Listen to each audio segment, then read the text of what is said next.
ایک ٹیلی vision station, ایک radio station, ایک میگزین، ایک اخبار، ایک نیوز ایجنسی، یہ آخر ہمارے وہ بڑے بڑے دولت مند لوگ جو پروجیکٹس تو بنا لیتے ہیں، 101 منزل کا بنا لیں گے.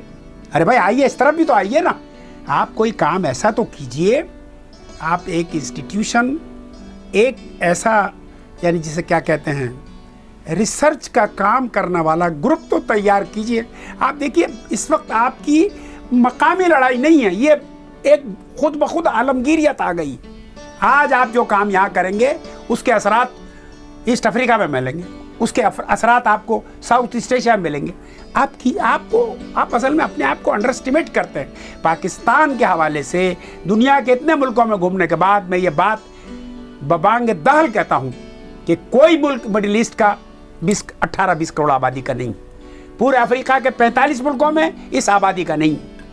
ساؤتھ ایسٹ ایشیا سے آ جائیے، پورے اس سینٹرل ایشیا میں چلے جائیے. نہیں، آپ کے پاس اللہ نے وسائل دیے ہیں، طاقت دی ہے، صلاحیت دی ہے. اور اقبال کا وہ شعر میں دہراؤں گا جس نے کہا تھا کہ مجھے معلوم ہے ملت کو ملنے والی ہے شکوہ ترکمانی، گلوری آف دا ٹرکس. دیکھیے ترک ابھر کے آ گئے.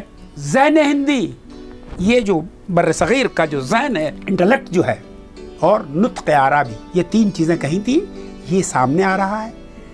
ہم اگر یہ کام کریں گے تو اپنا حصہ ڈالیں گے، اور اگر نہیں کریں گے تو صرف تبصرہ کر کے بیٹھ جائیں گے.